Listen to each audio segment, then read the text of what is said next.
Jason Cummings and Guan Cole need to go to Qatar, and at least Jason Cummings needs to start. Like, how if Jason Cummings and Qual don't go, then then it was going to be one of the most boneheaded decisions that Graham Arnold would have ever not make. Manager to come into our club and for the players to show absolutely no desire, absolutely no heart, absolutely no hunger, and absolutely no ounce of willingness to actually perform and to actually want to win is shattering. It really sucks because... Hello everybody and welcome back to another episode of the Two-Footed Tackle podcast. So I fixed my headphones, there we go. I'm your host, as always, Ari Stamatakos, and we are here once again for another week, edging ever closer to the World Cup, and I'm almost not even paying attention to the Prem or to any other competition, just waiting for the World Cup to start. But yeah, it's close. It's close. Recording this on the 31st of October. This will come out tomorrow when I'm recording, and will be 20 days away. So I can't fucking believe it. I'm pumped. I'm so excited. But I hope everyone is well. I hope the week has treated you all well. Hope all your Halloween parties were great if you had one. If not, I don't know. Yeah. If not, then I hope you got some trick-or-treaters and you gave them some food, because that you're meant to be nice. We had one. I didn't answer the door. Someone else did. I didn't ignore them. Just someone else did. But yeah, it was a lovely week on my behalf, and you can tell by the title we're going to speak about my club, who continue to frustrate me. But we're also going to speak about Leeds. I want to speak about them ever so briefly, and we're also going to speak about the A-League as well. I've developed a nice structure to this podcast. We're also going to speak about Antony as well, because oh god, he's caused a whole bunch of controversy. But yeah, I hope the week has treated everyone nicely. Before I kick things off, I implore all of you to subscribe to the Two-Footed Tackle podcast YouTube channel. I'm aiming to hit 200 subscribers by the time the World Cup kicks off. We're currently on 183 at the time of recording. So if you could share it around, if you could make a couple of fake accounts and subscribe, or if you've got a work account, subscribe to that. Tell your mum to subscribe. Tell your dad to subscribe. It would mean the world. It would put me in a very good mood if we can crack the double ton by the time the World Cup kicks off. I've got 20 days to do that. So 17 in 20 days, can we do it? Hopefully we can. But yeah, it would mean the world to me if that can get over the line. So please subscribe. Make sure you hit the notification bell as well. Like the podcast on YouTube. All those socials, Two-Footed Tackle Podcast on Instagram and TikTok. And then 2F2, as in the number 2, FTPod on Twitter. And then, of course, all the audio platforms, Spotify, Apple Podcasts, Google Podcasts, and Anchor. Make sure you leave a 5-star rating on Spotify as well, because that also helps with the engagement and gets more people to listen and gets recommended places, I think, anyway. Who knows? But yeah, do all that good stuff. Do all the boring shit that people like, or that hosts of podcasts or hosts of shows or YouTube channels need to do to promote their things. And also follow me on Twitter as well, at Ari_Y_Stammer. Or just type in Ari Stamatakos on Twitter, or it's actually in the description of the YouTube. So follow me there as well. If you want to see people get into arguments with each other, apparently that's where you go to find. That's where you find when you go to me. So who knows? But let's move on. let's crack on. So yes, as I said, we're going to speak about Chelsea, as you can tell by the title. What the fuck's going on there? We're going to speak on Leeds as well. We're going to do an analysis of their season so far, because I think they're so fascinating what they've been able to do this season. We're going to speak on Antony just a little bit, and then we're going to speak about the A-League, because there's actually quite a bit I want to speak about with the A-League. And then who went into footed, which I actually haven't done. I actually haven't written down who went into footed. Actually, no, I've got it now. So this is what you call poor preparation, ladies and gentlemen. Here we go. I've got it down. Just thought of it on the fly. But that's where you call poor preparation and forgetting to actually finish your run sheet before you start the podcast. All right, let's crack on. Let's start with Chelsea. Now, yeah, we'll finish on who went into footage. Anyway, let's start with Chelsea. Let's go with them. And this is going to be purely rant based, and this is going to come from a Chelsea supporter perspective. Now, There's not going to be a lot of analysis in this one, I'm afraid. But it was a 4-1 loss away at the Amex Stadium over the weekend. It was 3-0 by halftime, game set match within the first 15 minutes, really. And it was... fucking hell, man. Of course, I've spoken about Chelsea before from a tactical perspective. A couple of podcasts ago, especially when the transition was made from Potter or from Tuchel to Potter. Spoke about them from an analytical perspective and from a tactical perspective. However, that was Chelsea's first loss under Graham Potter. Chelsea's first loss under Graham Potter. It was a pathetic performance. It was absolutely abysmal what Chelsea showed in that game. It was one of the most disgraceful opening 30 minutes I've ever seen from a Chelsea team, ever. It was the lack of effort, the lack of fight, the lack of wanting to dig your heels in and actually perform. The lack of energy was just shocking. I tweeted, it was one of the most mentally feeble Chelsea teams I've ever seen. And that hurts me to say because I love so many players in this team. I love Kovacic, I love Thiago Silva, I love Mason Mount. I like Kai Havertz. Like, maybe I like the idea of Kai Havertz more than I actually like Kai Havertz. But it just seems that we're a side that as soon as one thing goes wrong, we crumble. We have no it's the mentality thing of resilience of you go 1-0 down, it's alright, we're going to win 2-1. You go 2-0 down, it's alright, we're going to win 3-2. We don't have that. Chelsea don't have that. And when you have a tactical maestro on the sidelines who has transformed two clubs from the ground up, like Östersund's in Sweden, maybe not Sweden. I don't know where Östersund's are based, but he took them from the 4th division, I think, of that respective country to the top division, beat Arsenal in the Europa League. Like, he transformed that club around, and just like he did with Brighton, transformed that club around, right? So for this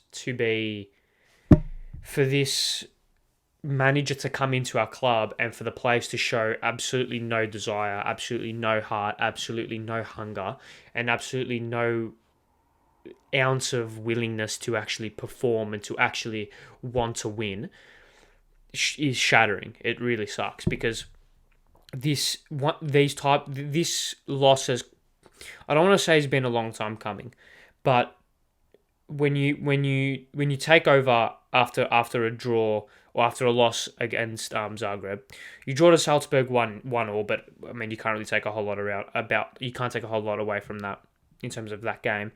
Then we scraped a 2-1 win against Crystal Palace from a Conor Gallagher screamer. So you have that. You beat Milan 3-0, which is good. You beat Wolves 3-0. You beat Wolves 3-0, which was a good performance, fair enough, but still under the cosh for some of that game. You beat Milan 2-0. You get lucky against Aston Villa, in my honest opinion. You get pretty lucky against Brentford. You get pretty lucky against United. Granted, the goal that they scored wasn't great. And then, obviously, Salzburg 2-1 win. And then, obviously, the Brighton loss. It's so frustrating. It's so frustrating because it's obviously not tactical. Obviously, it isn't tactical because it can't be tactical. There's There is not a chance in hell that there's something wrong tactically. I think you can point, you can victim blame, and you can point fingers and say, oh, it's this player's fault. He's not performing. He's shit, like Mason Mount, Cucurella, Kai Havertz, which is what Chelsea Twitter insists on doing. It's not that. And it's not individual performances. It's a collective mindset from the whole team, barring maybe Thiago Silva, that's letting the team down. Because tactically, it's not. Tactically, we've got one of the best managers in the league, right? That's fact. fact, tactically one of the best managers in the league. You can see straight away that with the patterns of play that they're trying to play is actually good. If you look at it from a little bit of a nuance and a little bit of a slightly deeper perspective, the way that Chelsea are trying to play is good. The way that they're trying to play with these asymmetrical formations and like a two at the back with 8 attackers, like the way that it's trying to play is good. The way that Chelsea are trying to set up and the way that they're trying to play football is actually pretty good, and that's something that over time will develop and become a very fluid, cohesive, and disciplined system. Because to play expansive, you need to be disciplined, right? Because you can't just be.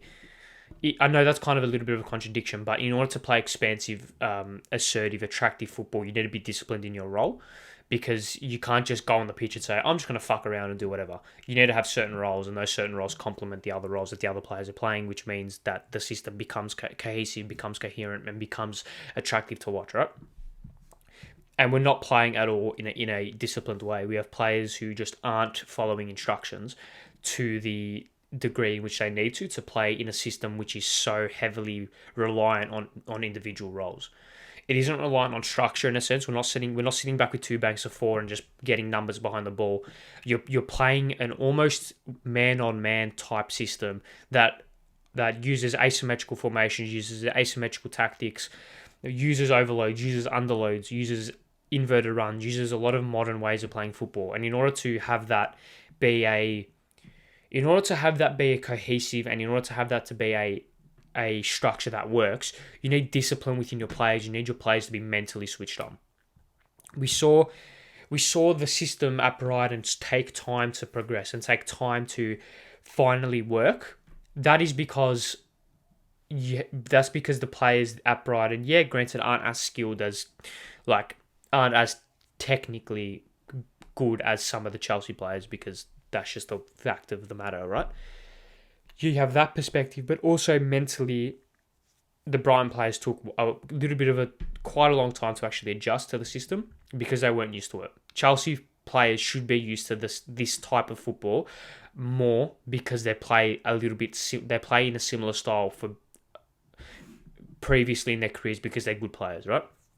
Put it this way: if you take Pep Guardiola and put him into this Barcelona team, he's going to get more out of them than if you put him into Morecambe, right? The reason I say this is because, Morecambe are playing against worse teams, but the way that they play football is so different to the way that, okay, maybe not Barcelona. If you put Pep Guardiola in a Real Sociedad team, they're not the best in La Liga, they're not the worst, they're middle of the road. He'll get a lot more out of them than if you put Pep Guardiola in a, I don't know who's like top, like Leyton Orient. Leyton Orient are top of League 2 at the moment, I think, or they're in the top 3 of League 2. If you put Pep Guardiola at Leyton Orient, he isn't going to get as much out of that team as if you put him into Real Betis, even though compared to their leagues, Leyton Orient are better than Betis. Do you if that makes sense in a way? It's because the players that he has at his disposal weren't as good as, like, the players that Potter has at his disposal right now are so much better than the players that he had at Brighton. So obviously the transition for the Brighton players will take a little bit longer than the transition for the Chelsea players. Hence why this whole panic and this whole finger pointing and this whole get rid of him, it's not working, is a little bit of an overreaction. With that saying, I do think the mentality of these players isn't right at the moment. It's one of the most fragile teams I've ever seen, Chelsea teams I've ever seen, but that is from a in-game state management, not from a tactical perspective. When you look at the mentality from a tactical perspective, I think that needs time. But when it comes to actual game state mentality, and actual wanting to win mentality, that's the issue I have. That's the issue with this team I have, and that is the thing I noticed on the game against Brighton, was it's so feeble, such a feeble team. It's so concerning, because can that change? I don't know. Have this team become content? I say have this team become content, but when you look at like Chalobah, like saying this in comparison to the Champions League final. Chalobah wasn't there. Aubameyang wasn't there. Sterling wasn't there. Cucurella wasn't there. Loftus-Cheek wasn't there, I don't think. Or he definitely didn't play. I don't think anyway. Conor Gallagher wasn't there. So, like, you have a lot of players who didn't play in that game, in that season. That should be wanting to replicate it and should be wanting to fight tooth and nail to get back or to get Chelsea back to that level. The fact that we have a lot of players in that team who are conceding not obviously not conceding in the literal term, but conceding in terms of mentally. As soon as they go a goal down, as soon as they go 2 goals down, it's like, oh fuck, who cares?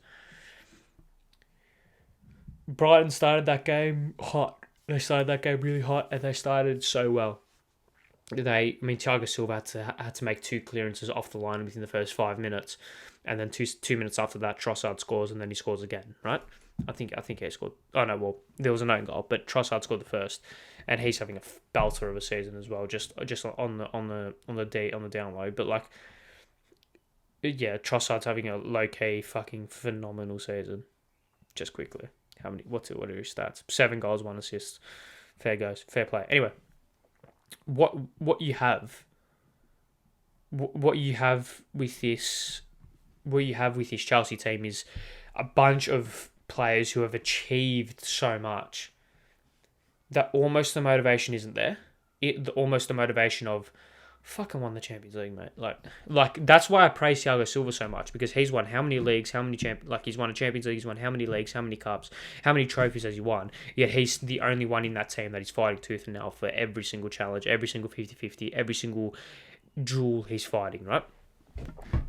And then you have someone like Kai Havertz, who is fully aware that he'll live in Chelsea folklore for eternity, and he is a Chelsea legend for eternity because of what he did in Porto. But he also is aware that, because of that, he's aware that I can be shit, and these guys really, they pretend to hate me, but in reality, they will probably build a statue of me somewhere in that ground, right? Which is frustrating. And then you have the likes of like Christian Pulisic, who has fallen off a cliff, Hakim Ziyech, who isn't really there. Armando Broja shows a lot, and I'm happy that I think he should be given more opportunities, because I think he offers more than Kai Havertz as a striker. And then you have players like Conor Gallagher, Cucurella, Loftus-Cheek, who I mentioned, who haven't really achieved anything. So the fact that they're not fighting tooth and nail like we expected them to is a bit concerning. And also when you look at Gallagher and you look at Loftus-Cheek, they're fighting for positions, as well as Marc Cucurella. He's in direct competition with Ben Chilwell. So the fact that they aren't fighting tooth and nail is a little bit harsh. I know Cucurella's had some issues with some injuries and some illness and some out of form. I know he was dragged at the 30-minute mark against United. Dragged against 30-minute mark against United, like he hasn't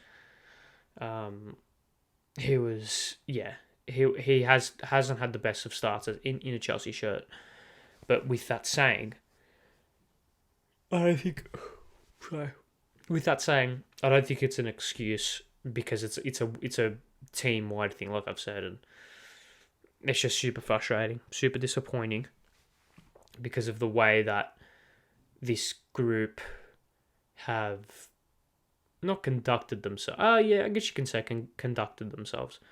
It's been very disappointing. But do you expect anything less from a notoriously weak Chelsea team? I don't know. What's the solution to this? I don't know. Because what you had under Tuchel was a team that, while they weren't the best, while that Chelsea team under Tuchel wasn't the best, you went into pretty much every game thinking, all right, yeah, we can win this. Literally every game. Every single game. No matter the starting 11, no matter the circumstances, no matter the opposition, you went into every single game under Thomas Tuchel and was like, yeah, we can win this game.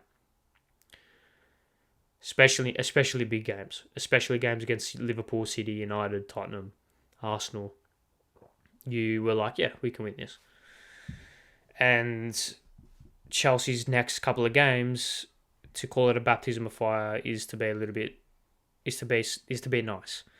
You've got Zagreb in the Champions League, which has no jeopardy, I don't think. Yeah, which has no jeopardy because Chelsea, barring some chaos, will finish top of that group. Then you have Arsenal. Then you have City. Granted, it's in the League Cup, but it's still Manchester City. And then you have Newcastle, who people laughed at me when I said they were a Champions League contender, and yet they sit fourth with one loss. And then you have City in a couple of weeks, or you have City after the World Cup. Chelsea need to get to. Chelsea have 4 games left: 2 in the league, 1 in the cup, or 1 in the FA, 1 in the League Cup, or 1 in the Champions League. 4 games until the World Cup. If Chelsea across those 4 games get 9 points, maybe not even 9, maybe 7. If Chelsea gets 7 points across those 4 games, maybe even 6, Chelsea need to win at least 2. They need to win at least 2. So at least 6 points is what Chelsea need from the next 4 games to just keep that confidence amongst the fans. Like they've got to beat Zagreb. I don't know why I'm yawning so much, by the way. It's fucking terrible.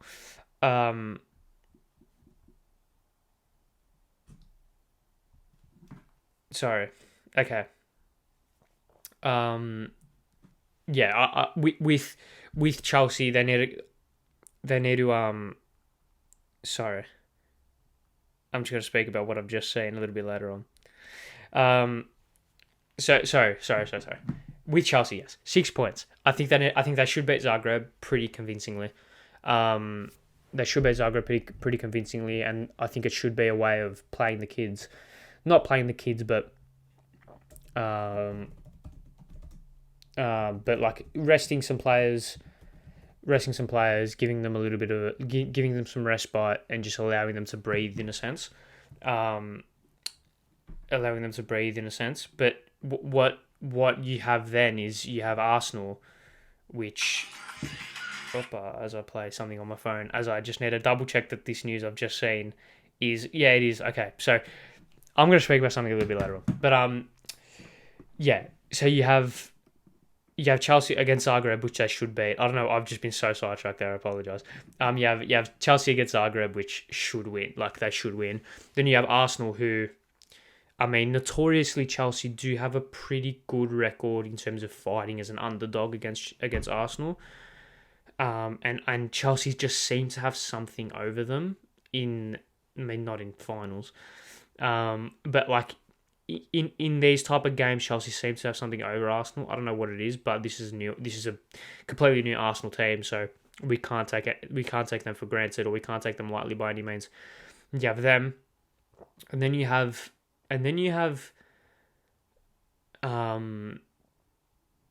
City in the cup, and then you have Newcastle. Two 3 extremely tough games in a row. Chelsea need to get 6 points from those 4 games to just keep that confidence up. And I think after the World Cup, Chelsea do have a lot of players going to the World Cup. I know, so the Potter doesn't have that ability to like properly train them. Obviously, a couple of England internationals, a couple of German internationals, some players from Senegal will go as well. What you have after the World Cup is a make or break period after the World Cup. After the World Cup, it's a make or break period because you have that 5 or 6 game stretch which will come thick and fast, and you need to perform. It's no second chances now type thing. So I guess we'll just have to wait and see what happens with them. But it's been an extremely disappointing week that has been a long time coming, despite tactically them being very good and despite everything about them from the non-mental side of things being very good. The mental side of the game for Chelsea is something that they need to improve on, and I hope Graham Potter will get that under wraps straight away. But it's been a pretty hectic time, so hopefully things can turn around for them. But as we always do, and as I always say, let's move on. Let's ignore Chelsea now. Let's go to the other team I wanted to speak about, and that is Leeds. Now, Leeds obviously. I've been meaning to speak about Leeds for quite a while, and I thought after their 2-1 win against Liverpool, I thought this is the perfect time to speak about them. Now, what Leeds have been this season is so confusing. Now, I had them. I can't remember where exactly I had them pre-season, but I know I had them between 13th and 10th. I think, or maybe 14th and 10th. I said there were no chance of going down. They were going to be very safe this season, be a very just mid-table team, can upset a few teams, drop some points they probably shouldn't, take some points away from other teams which they probably shouldn't. Just be a team around that 14th to 10th mark. They'll be fine. And despite this, they found themselves in the relegation zone prior to this game week and really needed to win against Liverpool, and they actually did. Granted, the circumstances in which they did, probably it wasn't emphatic. I know the first goal was fucking hilarious, but they won, and they needed to, and they won well. Now, why I wanted to speak about them was because they're probably the most confusing side in the league, and the reason I say that is because they were in the relegation zone. They went on a 5-game loss streak, I think, despite playing really well and despite playing an extremely attractive style of football that will work in the Premier League. Now, there's a couple of avenues which I wanted to go down with this, and I think it's best to start with. I just want to bring up some average positions. That's all. I just want to bring up some average positions. Is it this one? It is this one. Great. This is Leeds' average positions against Arsenal. Now, the reason I bring up this Arsenal game and not like the Liverpool game, which they've just won, or the Chelsea game which they beat 3-0, or which they won 3-0, I should say, is because I watched this Leeds Arsenal game and I thought Leeds performed very well. I thought they held their own and really probably had the lion's share of chances. I know, obviously, they lost the game 1-0. Patrick Bamford had a penalty, which he unfortunately put wide, but they had 16 shots to 9. They had 4 shots on target apiece. They created 3 big chances to 1. They had 9 shots inside the box. And they really played an attractive and aggressive style of football, which was so pleasing to watch, especially on the eye, right? So when you look at this system here, the reason why I wanted to bring this up is because this is so typical of Leeds. Obviously, they play with that 4 at the back. You have Koch and Cooper playing as those 2 centre backs, with Struijk and Christiansen on those widths, and what you on those wide flanks, I should say. And what you have here is, I mean, it's pretty obvious. I don't need to say it, but for the audio listeners, they are very, very wide, especially Christiansen, who's practically got an acre of space or in every single direction because there's just no one near him, right?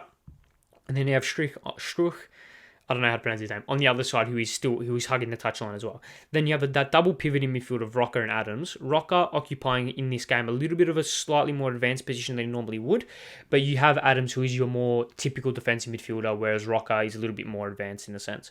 Now, I know they can alternate roles because they're both very fluid players.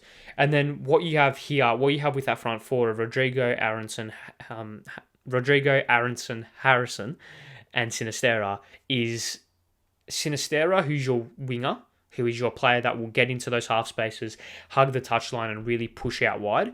And then you have those 4, Rodrigo, Harrison, and Aronson, who there's no real striker there. I know Rodrigo acts as that striker, but he is really a number 10, maybe even like a centre forward, not like a true striker, kind of like a centre forward in a sense. Then you have Brendan Aronson, who I've been really excited to see this season. I think he's been fantastic for Leeds, and I think he's a real player for the future now. So you have those 3 players playing as like a triangle, with Harrison being as that base, right? And while average positions, take them with a grain of salt because they're average positions, right? These aren't exactly the positions that these players occupied for the whole game. What this shows here is a real intense way of playing football. And the reason I say this is because it's wide and it's compact.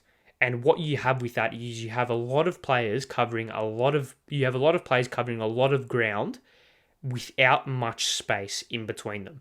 And they because of this, the offside rule plays a big part in that, is because they move up, if I can show it with my hands, they move up and back as one. It's kind of like the whole team stays within this like maybe 30, 40 meter like box, and they just press really intensely and then they drop back. They press really intensely and then they drop back. That's why this compact system, whilst playing so wide, suffocates teams in a sense. This is something that Jesse Marsch has been known to play at pretty much all of his clubs, and it's this way of playing football is extremely hard to play through, and you need to be very good at exploiting space in order to beat this system, right? And we all know Leeds haven't had the best start to the season, right? In a sense, I mean they have a minus. What is it? They have got a -4 goal difference, I think it is. Yeah, they've got a -4 goal difference. They've conceded 19, scored 15, right? And from those 19 goals, a lot of them have been from teams exploiting space because of the way that they play. There's spaces, as you can see, from behind Koch and behind Cooper and either side of them. You can't play through this team. It's very hard to play through this team because of how compact and how disciplined they are in terms of moving as a unit. And some stats that can kind of attest to this. Maybe let's speak about them in possession first. I actually want to speak about them in possession because that's something that has also intrigued me as well. So in possession, they like I said, they scored 15 goals this season, right? Which isn't great. It's not good, but it's not great. But it's not like they're not scoring 20 plus goals a season, right? They've scored 15 goals, which apart from Leicester, who have scored 21, is the most from 12th or below, right? And I feel like this is a little bit of a not underrepresentation, but a little bit of a misleading statistic because they've created 21 shot creating actions per 90. They've had 9.67 key passes per 90, as well as 30 progressive passes per 90. While those stats aren't exceptional, it shows, if you compare them to other teams in the league, it shows that what Leeds are able to do is play a high tempo, aggressive way of playing football that creates chances, right? So they are creating a lot of chances, they're creating good chances, they just aren't able to finish them, right? And some other stats which I think are very poignant in the way that Jesse Marsch is instructing this Leeds team to play is that they have 2.92 passes per sequence. That's the third least in the league. Now this means the way that Leeds play football is very fast, it's direct, and it's high tempo. What a sequence means, right? A sequence starts when a team gets possession of the ball and it ends in either a defensive action from the opposition team, a shot, or a stoppage in play. So that means Leeds have practically 3 passes until one of either of those 3 things happen, right? Now, you might say this is bad, but I look at it in a different perspective in terms of you can look at this and say, that's bad because they're turning the ball over, they're kicking the ball out of play, they're taking shots from ridiculous angles. You can argue this as well, but you can argue that. But what you can also argue is Leeds are playing a very quick, direct way of playing football that, when coupled with their defensive statistics, which I'll touch on right now, create for a very chaotic, intense, and counter-pressing way of playing football. The reason why this 2.92 passes per sequence is actually a very good stat for Leeds and not a bad stat is because when you look at their defensive numbers, so just to touch on their attacking numbers again, they have the quickest sequence time with 6.13 seconds. So they have rounding down 7 seconds and 3 passes per sequence. So as soon as they get the ball, on average, it's 7 seconds or 3 passes, or 7 seconds and 3 passes until either a defensive action, shot, or a stoppage in play. Now, the reason why I actually think this is a good way or a good statistic for Leeds and shows that they're actually playing a good way of playing football and a way of playing football that will actually help them in the future is because of their defensive statistics. They have the most tackles per game with 24. They have 10.8 tackles per 90, or 10.8 tackles in the defensive third per 90, the second most in the league. 9.9 tackles in the midfield third per 90, the most in the league, and 3.8 tackles in the attacking third, the second most in the league. So this obviously intensive nature, kind of the game plan is tackle, like press high, tackle, go quickly. They have the third most pressures with 166 per season, and these 2 stats really, really impressed me, and it's something which I thought was going to be fact, and which I've finally found out is fact, has pleased me quite a bit. Is they have the second most pressures leading to goals they have the second most pressures leading to goals, which is 4, and the 5th most pressures leading to shots, which is 18. They also have the least amount of passes per defensive action with 9.5, and what that means is Leeds press really high and really intensely, meaning that they make a lot of defensive actions high up the pitch. What passes per defensive action means is how many passes the opposition team has in Leeds' defensive third. So they have the least amount of passes in their defensive third, meaning that Leeds press really high, really intensely, and make a lot of defensive actions up the pitch. Hence why they've got the second most tackles in the attacking third and first most tackles in their midfield third.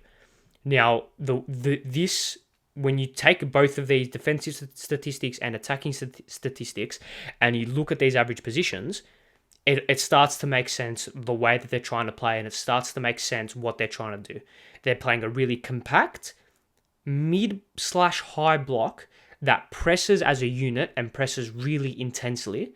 And once they get the ball back, it's go straight away. They press out with Aronson, with Sinistera, with Somerville, who got the winner over the weekend, with Rodrigo, with Bamford, with Harrison. They push really high. And with those wing backs, what these wing backs allow, having that width from the wing backs, allows as soon as you turn the ball over, you have an out ball. You have an out ball out wide where they can pick up the ball and they pretty much have a view of the entire pitch.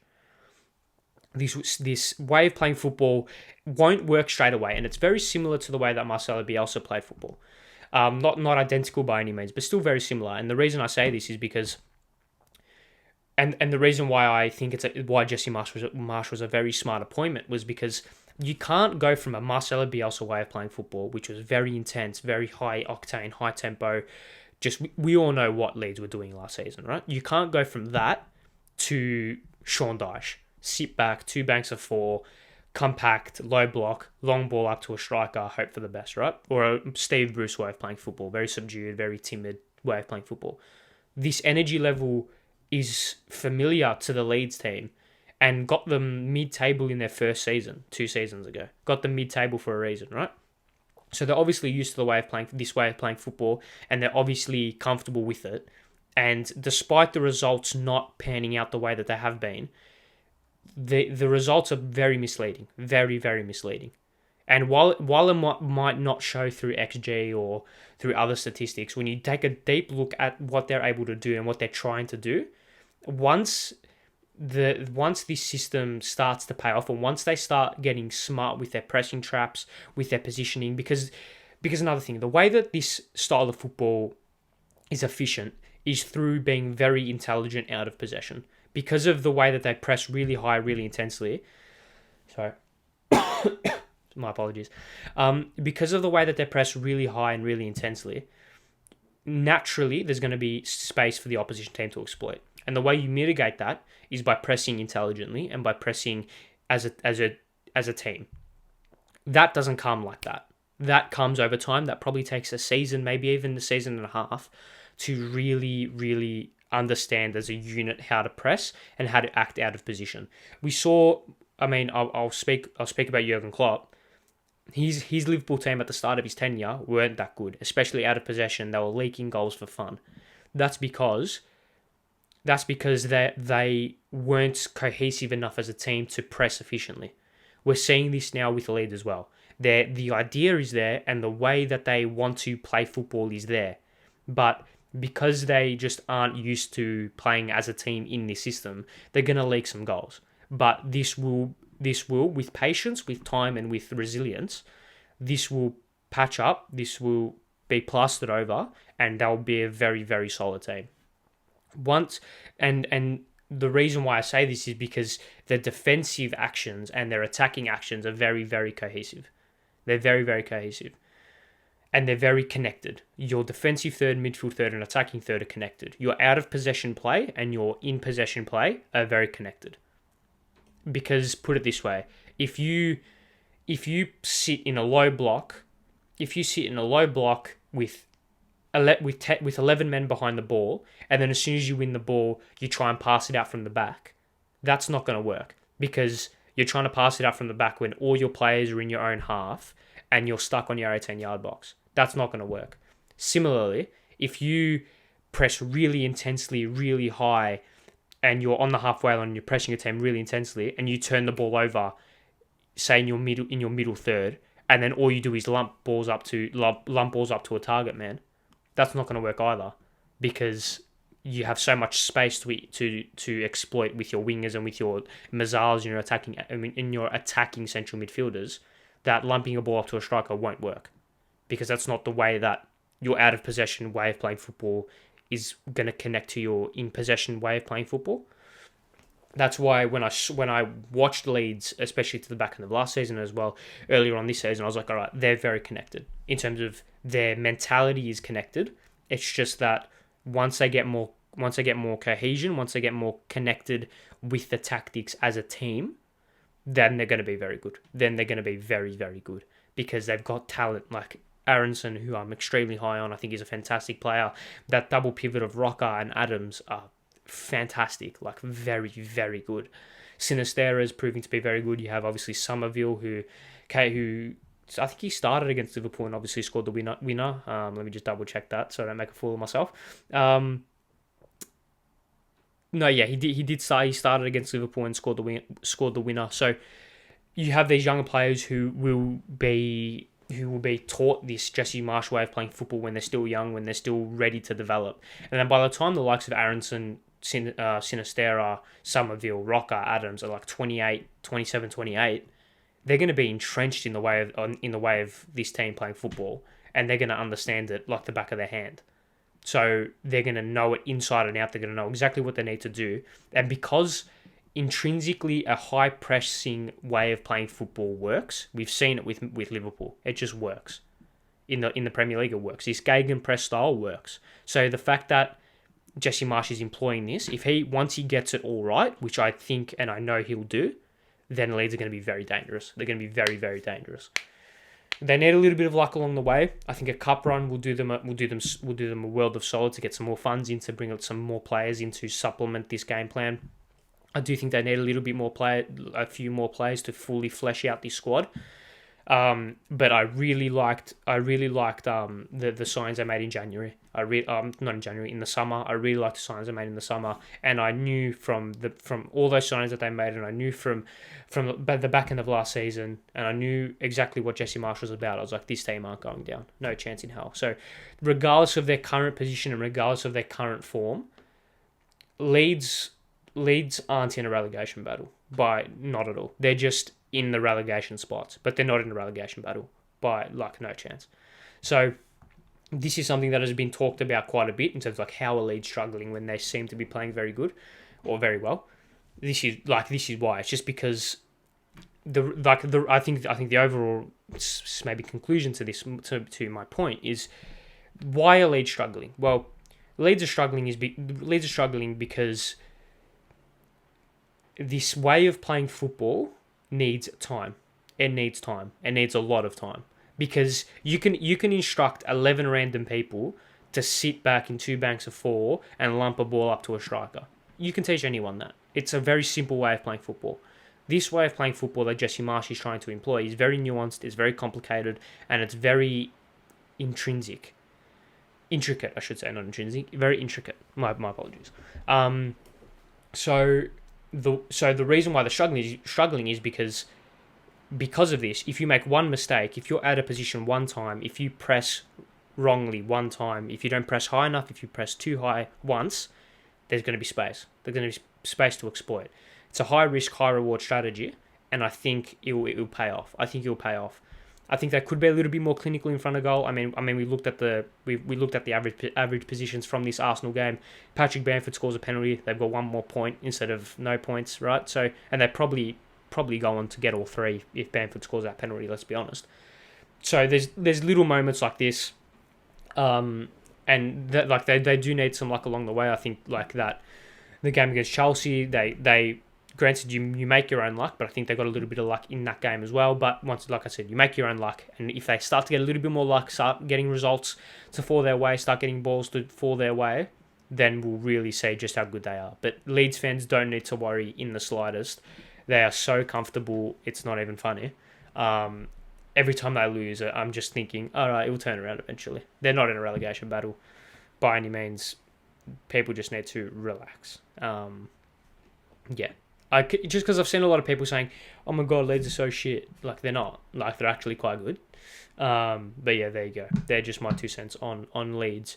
so far this season. Let's not finish up. Let's move on. And because I spoke about Leeds for quite a bit there, I want to speak on. I want to touch on Antony. Now, fuck me. We said, or it's been midweek. Antony, we all know what he did. If you're on Twitter or if you're on any social media, you know exactly what he did. He did a spin. He did one of those spin things and then passed the ball out of play. Who gives a fuck? Seriously, who cares? Who honestly cares? Like, why are we chastising players for showing a little bit of personality? Yeah, he did a spin and then he passed the ball out of play. It was actually a good pass. It was just a little bit overhit. Like, I didn't watch the game. I just saw a couple of tweets. They were like, oh my god, Antony did the spin and then passed the ball straight out of play. I was expecting him to do the spin and then just kick it into Rosette. It was actually a not bad pass. He just overhit it. Like, he overhit it by like this much. If he just slightly took a little bit less off it, he would have hit the play. I think it was Rashford making that run perfectly. Bit harsh, in my opinion, all the criticism that he's getting, but fucking leave the kid alone, man. He's been United's best player. He's been one of United's best players this season, and we're just chastising him because he did a bit of a spin. Overreaction in my eyes, but anyway, let's move on. I just want to speak on that. Let's move on to the A-League, and the reason why I was stuttering and kind of looking at my phone and that video played before was because, breaking news, Bruno Fornaroli has signed for Melbourne Victory. Now, I was going to speak about Victory a little bit later on, in terms of like a little bit further down my run sheet here, but I'll pop it up to the top since we're here. Bruno Fornaroli has made the signing to Melbourne Victory. That is interesting. That is very, very interesting. Of course, Melbourne City, you'd assume he'd go down as a legend, but he obviously has had some troubles with his Perth Glory contract over the last couple of weeks. It was terminated midweek, and then he has made his move to Melbourne Victory. Obviously, well known knows Tony Popovic inside out. He will join the squad immediately and is expected to be available for selection ahead of Friday night's clash with Newcastle Jets at Amy Park. Wow! Now, this is a very good segue to. It is a very good segue onto what. It's a very good segue onto what I was going to speak about, and that is Victory look clunky as fuck. They obviously drew 0 to Brisbane Roar. They had a team with Brimmer, Nani, Economides, Falami, and D'Agostino, and they still couldn't score. They didn't even come close to scoring. It'll be interesting to see what Bruno Fornaroli does to this front line, to this attacking lineup, because it definitely needs some sort of tinkering. Nani has been okay, hasn't been exceptional. It's been pretty good. Obviously, he was moved into that number 10 role, with Brimmer dropping deep in the absence of Josh Brolante. And I feel like he played a little bit better into this slightly less physically demanding role. Obviously, you get the best out of Economides and Ben Falami when you play this system. Sorry, as my throat's fucked. My apologies. My apologies once again. I think you get the best out of Economides and Falami when Nani's playing as that number 10. And also with Fornaroli coming in, maybe we can see D'Agostino moving across to the left-hand side, maybe. Or even D'Agostino playing as like a number 10, potentially. But I don't know what this means for Tommy Juric, because Victory currently have Economides, Falami, D'Agostino, Juric, and D'Agostino, who can all theoretically play as a striker. So it's going to be interesting to see how Victory can turn things around, because granted, I don't think Victory needed another striker. I think they needed another centre-back, because in my opinion, I don't think Broxham can cut it as a centre-back anymore. Timotheu just isn't up to the level. I know Jason Guerrier is still to return from injury, so same with Matthew Spranovic as well, who both can play centre-half and both can do it capably. But you'd expect Guerrier to slot into that right-back role and replace Stefan Negro, and then obviously you got Spranovic to partner alongside Miranda. But yeah, I don't know. I think it's just funny seeing a Melbourne City icon in the navy blue is quite bizarre, and is quite it'll be interesting to see. Fuck, if only this happened like 3 weeks ago when the derby was coming up. But alas, it's not. And maybe could this breathe a new breath of could this be a breath of fresh air for Melbourne Victory? I don't know. He obviously is 36 years of age, hasn't really played a lot this season, and is coming to the stage in his career where he can't do things himself anymore. He needs players to supply him and give him service. Obviously, when you've got Nani, Brimmer, Economides, Falami supplying you, it should be pretty easy to get ample supply. But with Victory's struggles in front of goal, maybe Fornaroli can turn things around for them. Who knows what this means for Tommy Juric? Who knows what this means for Nick D'Agostino? But he's probably the best finisher out of those three. He's proven it in the league more than those three, or those two, I should say. So yeah, it'll be interesting to see. It'll be very interesting to see. It's quite funny to see Melbourne City legend in the navy blue, but there you go. As I'm just going to mute myself and cough because I don't want to hurt your ears. But 2 seconds.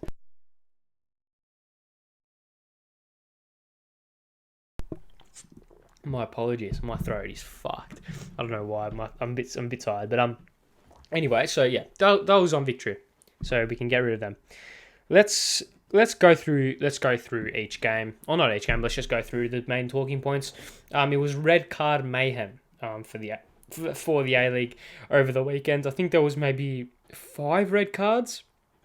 There was Brisbane versus Melbourne Victory. There was of course a red card. Central Coast versus Western United. There was a red card. Macarthur versus Sydney. There was a red card. I do think. Adelaide versus Perth. No red card there, but Melbourne City versus Wellington Phoenix, there was a red card in that game as well. So that's four red cards. 1, 2, 3. Was there one on Friday night? No way, was it? No, there wasn't one on Friday night. So 4 red cards across the weekend, which is pretty insane. But it started on Friday night with Western Sydney versus Newcastle, and Western Sydney, man, they look to be doing pretty good things. They're playing this 4-2-2 system with Yengi on the left wing, which I'm not a fan of, but Ninkovic has found a little bit of a new lease of life. I think their defense has been very good this season. They've only conceded 1 goal. Marcelo has been a revelation. I can see why they gave him the captain's armband, to be honest. You have Brendan Borrello, who has been, once again, a breath of fresh air because what Western Sydney lacked last season was this cutting edge, right? And that's why they brought in Yengi, that's why they brought in Ninkovic and even and Borrello. So Marco Rudan is doing something pretty special with them, and whether or not they can sustain it, I don't know. They have versus Perth and Brisbane, who aren't the best teams who haven't been like the best teams across the last couple of years. Obviously Newcastle are that team which can shock a few. They're obviously currently sitting 4th, and of course they did beat Victory as well in that Friday night a couple of weeks ago. So it was a comprehensive victory. They weren't really in any struggle at all across that 90 minutes. So maybe Marco Rudan can actually do something with this team. Who knows? But they've got it's a pretty crunch 2 games as we head into the World Cup. They've obviously got Central Coast on Saturday night, and then the Sydney Derby the following Saturday after that, and then of course we break for the World Cup. But if they can take 6 points from those 2 games, which I think they should be able to do, who knows? It's going to make for a feisty Sydney Derby though. We got Rodwell versus Ninkovic, probably two teams that will probably be sitting in the top 4 by that game comes.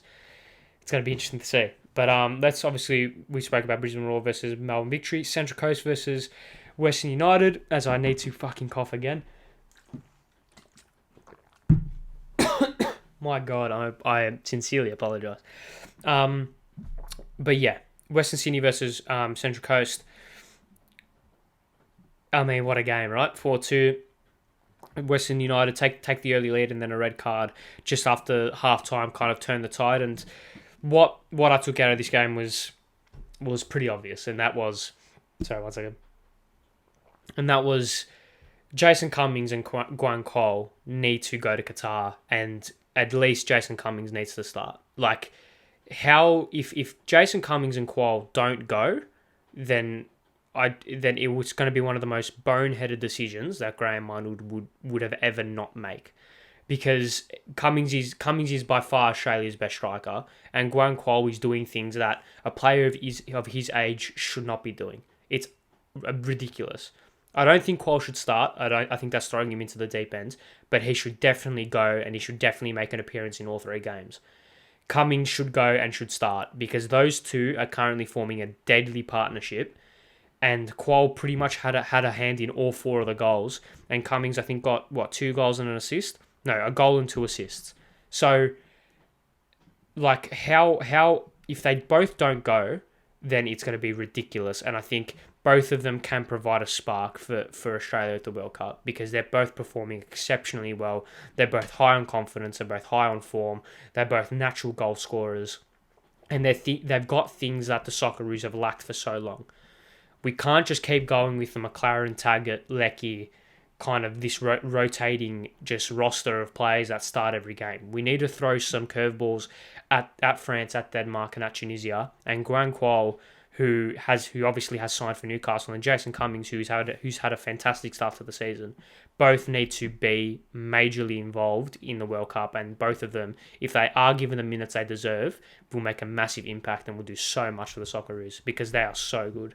Both of them are so good, and it's kind of weird how you have this kid growing up in not Western Sydney. That's I shouldn't have said that. But a kid growing up in New South Wales versus a guy growing up in Scotland and in England have come together to form a deadly partnership, because it's fucking sexy to watch. But yeah, I think that's just the piece that I wanted to say from that game, especially.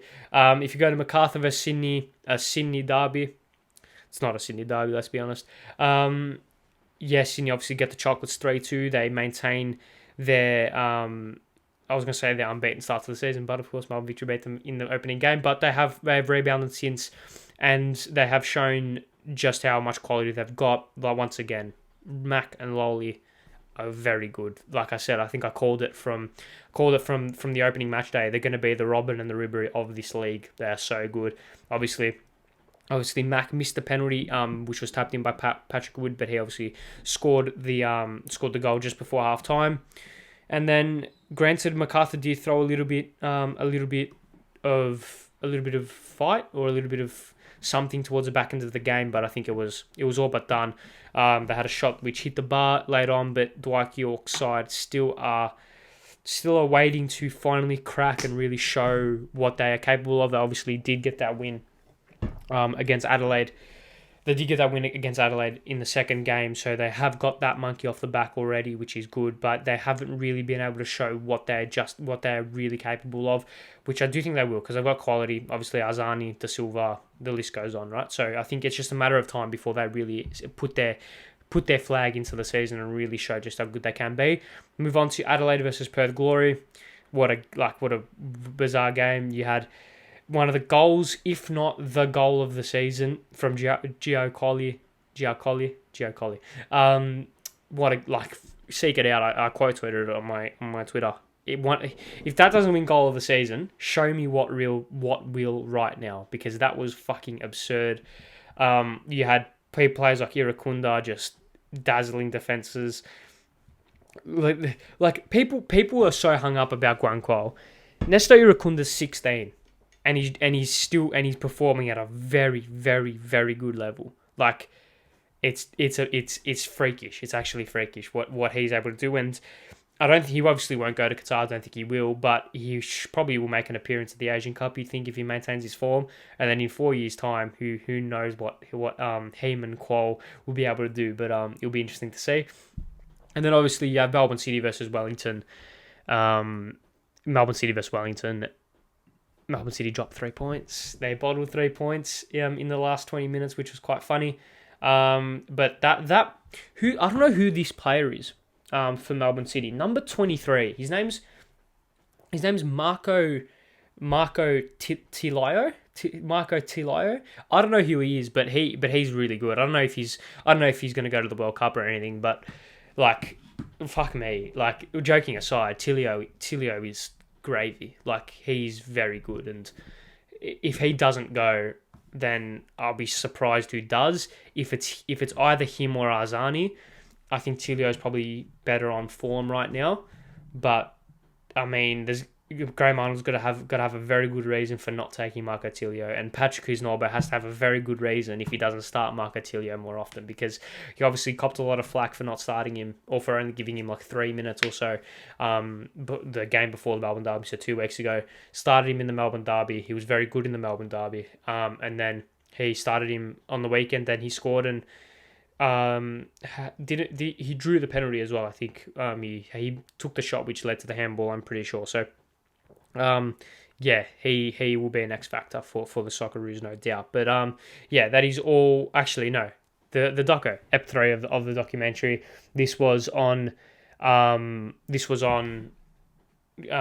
Kusnorbo in the lead up to the Melbourne Derby. Like I said, I watched it through gritted teeth, but I watched it. Any thoughts? He's going to go far. He's going to go far. Yeah, I reckon. He does it his own way. He's very. We can see from that documentary that he's very big on the soft skills and the personability of the players and connecting with them like emotionally and being their mate effectively. He's such an Italian. He's such a wog. He's going to Brunetti's to like analyze training. He's such an Italo, man. He's such a wog. It's great. But from what I took from that, he's obviously extremely passionate. He's obsessed. He's obsessed with football. It shows that he will definitely go a long way in the sport. Obviously he was touted for the Sunderland job or maybe last season. I'm glad he didn't take it. I think it was a little bit too early for him. But I don't even know if he was offered it, but I'm glad he didn't go because I think it would have been a little bit too early for him. But what we can see from that doco is that he is extremely obsessed with football, so obsessed. Tactically, he's all over it, right? So that will hold him in great stead, and he will be a very good manager for a long time. I think tactically we can see he understands a lot. He tries to connect to the players on a personal level. He does things his own way. Like I said, he's a little bit. He's such a wog. Like he's such a wog. The way he says things is very, very wog-ish. And I can say that as being, granted, I'm not Italian. Or I don't even know. He's half Italian, half Mauritius. I want to say. I think I read that somewhere. That he's. I'm gonna go with that because obviously it's not an Italian last name. Yeah, Mauritian father, Italian mother. So yeah, he obviously has that. Obviously, he says "ciao" so much. I do that as well, so I can't even say anything. But he's got that confidence. He's got that arrogance that you need to be in that position. And he's very brash. He's big. He's intimidating. But I think he'll go. And he's very intelligent as well, very intelligent. So I think he'll go a long way in the sport, no doubt. And I think that was a very good another very good episode of the documentary. And I can't wait to watch next week's on Guan Kuol because that's gonna be good. Can't wait to see the insight on his fledgling career so far. But yeah, am I done? Let's finish up. Let's finish up with who went into footed now. Who went into footed? Like I said at the top of the show, I actually forgot to write it down, but it just came to my mind. Cristiano Ronaldo once again. We spoke about him last week at depth. Just going to speak about him again. He obviously snubbed Gary Neville. If you saw that clip going around on Twitter, he went up and spoke to all the pundits across the Sky Sports desk as he's walking out for his warm-up against West Ham, and just completely ignored Gary Neville because he criticised him midweek and then went on to do absolutely nothing during the game. So I guess, what's that, karma? I think that's what we call it, as my camera refuses to focus. But yeah. It's just quite ironic that he such a child, man.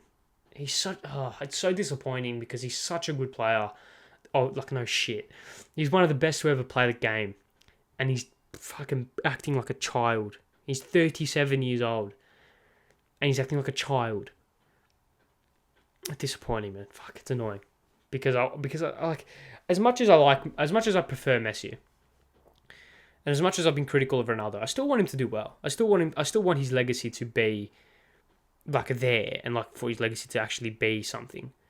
It's just a shame that he's actually doing this, but who gives a fuck? I can't be bothered with him anymore. I'm probably not going to speak about him again until he does something daft because I've had enough of him. I had enough. Let's move on to the preview of the week. Some Champions League football in midweek. We are going to see Napoli versus Liverpool, which is going to be good. No doubt. Real Madrid versus Celtic. I don't think Ange's boys can actually... Ange's boys can't go through to the next round. Can't even go through to the Europa League, which is a bit disappointing, but it is what it is. Can't win them all, unfortunately. And then A-League, no real big games for the A-League, but Chelsea, Arsenal, which I've spoken about a little bit when I spoke about Chelsea. So yeah, that's going to be good. And the Tottenham, Liverpool as well, which is going to be good to watch as well. But that is all. Thank you all very much for watching another episode of the 2 Foot Tackle Podcast. Make sure to subscribe to the 2 Foot Tackle Podcast on YouTube. Once again, 200 subscribers before the World Cup would mean the world. So share it around. Get your mum to subscribe. Get your dog, your cat, your goldfish, your grandmother, anyone. Get them to subscribe. It will be good. It will be good for me to see. And yeah, TikTok, Instagram, Twitter, audio platforms, an hour and 5 minutes. I'm a bit tired. I need to go edit this. It's currently 5 o'clock and I've got dinner soon, so I need to get this over and done with. Yes, thank you all very much for watching. See you guys next week. Speak soon. See you guys. Goodbye.